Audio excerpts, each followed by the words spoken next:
Hi అండి. అందరూ ఎలా ఉన్నారు? బాగున్నారా?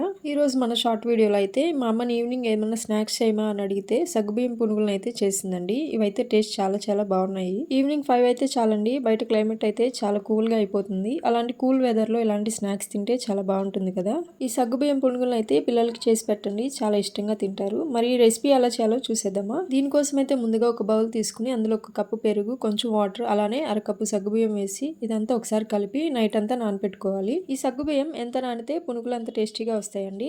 చూసారు కదండి, ఓవర్ నైట్ అంతా నానపెడితే ఈ విధంగా మెత్తగా నానిపోతుంది. ఇప్పుడు ఇందులో పులిసిన ఇడ్లీ బ్యాటర్ని అయితే వేసుకోవాలి. అలానే ఒక 4 స్పూన్లు బియ్య పిండిని కూడా వేసుకోవాలి. ఇడ్లీ పిండి పులిసింది వేసుకుంటేనే పునుగులు గుల్లగా వస్తాయండి. ఇప్పుడు ఇందులో రుచికి సరిపడా సాల్ట్, కొంచెం బేకింగ్ సోడా వేసుకుని ఇదంతా కలిసేటట్లుగా కలుపుకోవాలి.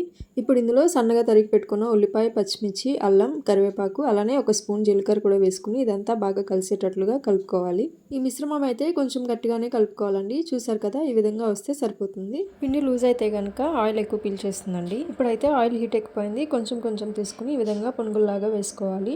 మధ్య మధ్యలో తిప్పుకుంటూ గోల్డెన్ షేడ్ వచ్చే వరకు కాల్చుకుని తీసేసుకోవడమే. చూసారు కదా, మంచి కలర్లో వచ్చాయి. ఇప్పుడైతే తీసేసుకుందాము.